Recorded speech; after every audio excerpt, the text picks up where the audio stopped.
For Louisiana versus all y'all, Jarrett Roser here, wishing everyone a happy Thanksgiving week, as well as a happy start to the LHSAA high school football playoffs. I hope everyone is healthy and safe, starting off both of these wonderful times of the year, the holiday season, as well as the high school football postseason in Louisiana. I know I'm certainly thankful and excited that we've made it this far and can't wait to see what's ahead these next few weeks as high school athletes and coaches from around the state battle for the right to play for some state championships shortly after Christmas. Usually this time of year, I release my playoff predictions for each of the 9 brackets via Twitter, but in the first year of the Louisiana vs. All Y'all channel on YouTube, I decided to take to a video format to go bracket by bracket and look at each matchup all the way through to some state champions. Remember, this is all in good fun, similar to March Madness and the college basketball tournament. No hard feelings anywhere, and I certainly look forward to some folks proving me wrong, and I have no doubt letting me hear about it along the way. So hopefully we can have some fun with it. Hit the button below to subscribe to the Louisiana vs. All Y'all channel on YouTube and make sure you don't miss any of the playoff prediction videos, as well as interviews with high school athletes, coaches, and sports reporters from around the state of Louisiana. Best of luck to everyone, and hopefully I'll be seeing a few of you in the Superdome in just a few weeks. The Class 5A playoff bracket, the granddaddy of them all, and Acadiana, the reigning state champions from 2019, are the number 1 seed overall. Some great teams, top and bottom, some really intriguing matchups in the first round and setting up in some subsequent rounds of some teams with some familiarity, whether it be district opponents or teams that have seen one another in recent playoff runs. And we'll just jump right into the top of the bracket. As I mentioned, number 1, Acadiana, the Wrecking Rams, the champions last year, host Covington, number 32. To start out, the winner there would face the winner of number 16, East Ascension, and number 17, Captain Shreve, in a really interesting Division I talent matchup there with some guys at EA, Jarrell Boykins, the big defensive lineman, and a guy that people know a little bit less about, the 2022 athlete at Captain Shreve, Kendrick Law, who I think is going to be one of the top prospects in Louisiana's class next year. Number 9, Lafayette, was undefeated until playing for the district against Acadiana this past week and falling short. Great season by Lafayette. They now host number 24, East Jefferson, to start the playoffs. The winner there facing the winner between number 8, Mandeville, and number 25, West Jeff. Number 5, Destrehan, Coach Marcus Scott, and a young but talented bunch that I think some of us thought was maybe a year away from being this level of being a top 5 type seed and looking like a legitimate contender for a possible state championship run. They'll host number 28, Ouachita Parish, and the winner there would face the winner between number 12, Dutchtown, with another fantastic running back, 2022 standout Dylan Sampson, having to run into arguably the top senior in the state, Mason Smith, and LSU and Bama and Georgia and everybody else target for this 2021 recruiting class nationally. Talented teammates around him, Chavez Brown, Avion Pierce, another couple seniors, Jalen Lucas, the junior. The winner in that quartet of Destrehan, Ouachita, Dutchtown, Terrebonne would face a Ruston at 13 or Hanville at 20 or Ponchatoula at 4, Sanama at 29.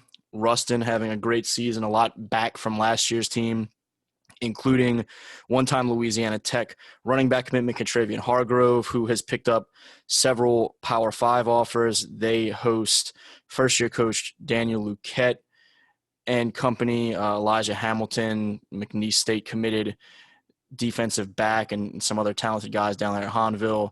Number 4, Ponchatoula, some great 2022 talent with Cody Finley, younger brother of LSU quarterback TJ Finley, Jacoby Matthews, Amarion Walker and company. And number 29, Sanama, will face that Green Wave team, Cole Poirier, one of the top quarterbacks in the Baton Rouge area. On the bottom half of the bracket, you have 2015, 2017, and 2018 state champion Zachary as a number 3 seed, hosting Airline, the number 30 seed. The winner there would face an Acadiana area team, number 14 New Iberia or number 19 Southside. Talent on both of those rosters as well. Number 11 Houghton hosting number 22 Live Oak. Winner there faces the winner of number 6, Alexandria, and number 27, Slidell. Number 7, Central Baton Rouge hosts Pineville, the 26th seed, the winner advancing to face number 10, West Monroe, or number 23, Chalmette. Number 15, Woodlawn Baton Rouge in the playoffs, hosting for the first time since 2014, looking for its first win since 2010 in the postseason. They host number 18, East St. John in the first round, and the winner advances to face number 2, John Ehret, or number 31, Thibodaux, talented young team coming through Thibodaux as well. The top of the bracket, I like Acadiana and East Ascension advancing to face one another. I think that EA and Captain Shreve game is a very interesting one. I just give the edge to the home team in the rain on Friday night to pull that thing out. It's a long trip for Captain Shreve coming down, and so I take the Spartans to advance to challenge the top-seeded Acadiana Wrecking Rams in round 2. I take Acadiana's district rival Lafayette to advance and face Mandeville, the number 8 seed, in a 9 versus 8 matchup there in the second round. I move Destrehan and Dutchtown both forward, ending Mason Smith and Company season for Terrebonne and heading on to that next round. Ruston, a team I really like, versus Ponchatoula, another one that fits that category. I mentioned some of the talent on both of those teams as we were running through originally. I think those two teams are probably the biggest challengers to Acadiana in the top half of this bracket, and both quite capable of potentially making a run to a state championship game and potentially making some history for their respective schools if they can bring one home. Back on the bottom half, I like Zachary to advance, and I take New Iberia. Southside's a team that I really liked a lot coming into this year, particularly when you look at the potential addition of Malik Neighbors, the standout wide receiver.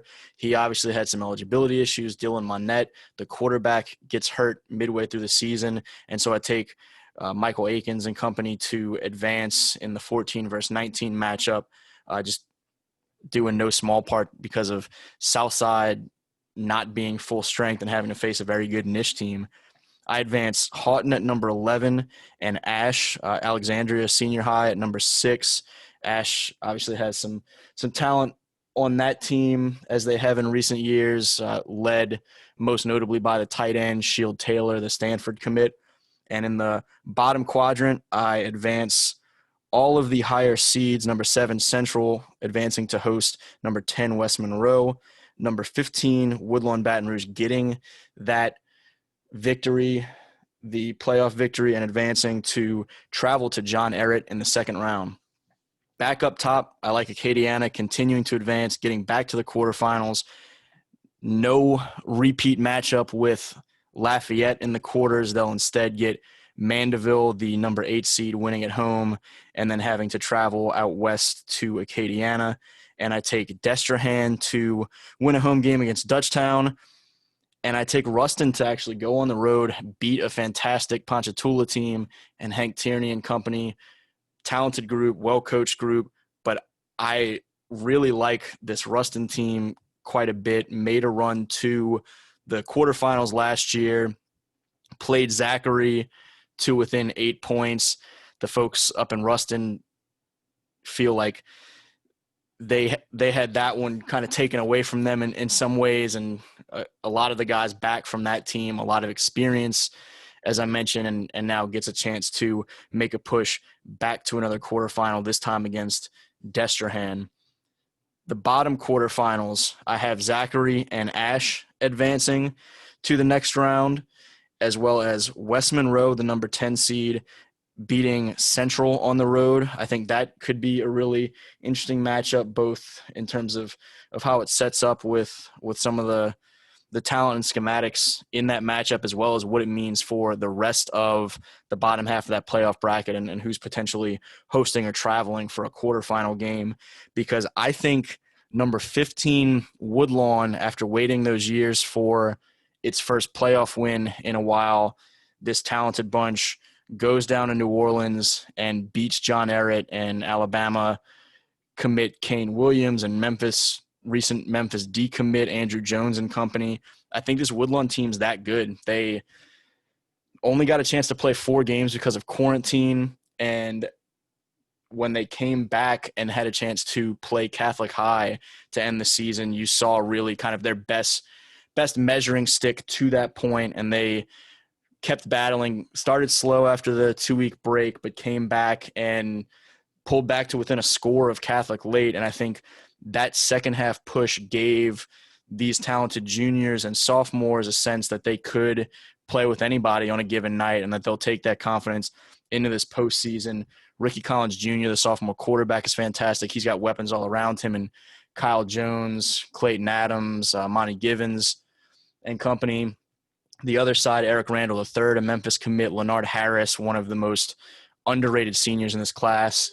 Absolute travesty that he does not have any kind of college attention going right now, because he's been the best player on the field many a night this season. Jordan Matthews, the younger brother of former Dunham receiver and standout Josh Matthews, is a cornerback on that team. And they've got Aaron Gooden, Eddie Powell and company. Just a really talented bunch that is coming together at the right time. I take Acadiana to get back to a semifinal, and that Ruston team that I hyped so much, if they get past Ponchatoula, I love them to get to the semifinal and have a matchup that would be hard to miss in Acadiana versus Ruston. I think that would be one of the best games of that week to potentially go check out. And on the bottom half, I take Zachary to get past Alexandria and get back to another semifinal.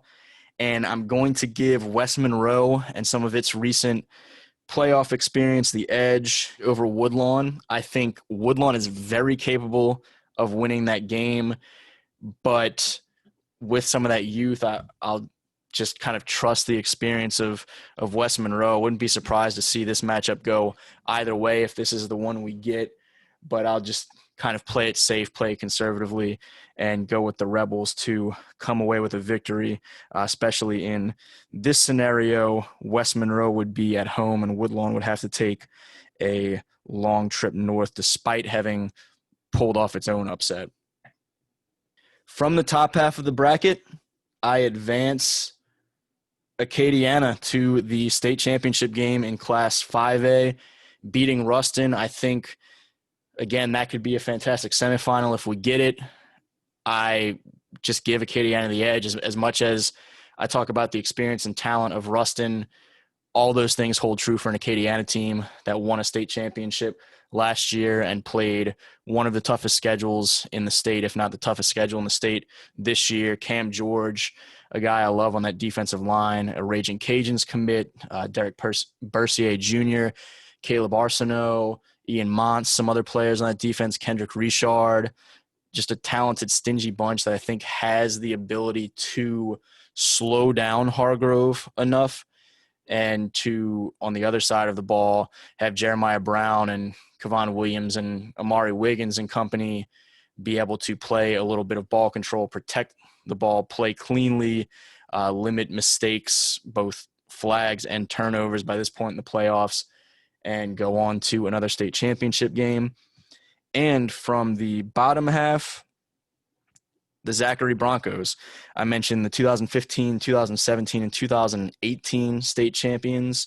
I did not mention with Acadiana, the Rams won in 2013 and 2014, which means 6 of the 7 years since the playoffs have been split in Louisiana. 6 of the 7, either the Rams or Broncos have brought home. Only the Landry Walker defeat of West Monroe in 2016. That's the only outlier. These teams have still, despite all of that, not met in a state championship game. They've had some fantastic quarterfinal and semifinal matchups, and it seems like whichever team wins that meeting is the team that's going to bring home a state championship.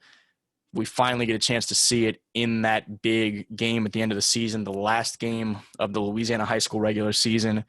We finally get Acadiana and Zachary in these predictions, and I will give the edge to Zachary, who I have not talked much about through some of this with the talent, which might have been a giveaway that I was waiting to be able to talk about them later in the video. Chris Hilton Jr., the LSU commit, is kind of the first name that pops to mind, but 2023 quarterback Eli Holstein, younger brother of former STM quarterback Caleb Holstein, fantastic passer. He's got Connor Wisham, the younger brother of former Episcopal running back TJ Wisham, now in Lafayette playing with the Cajuns, who is, I think, an underrated 2022 running back. Charles Robertson, another wide receiver option there.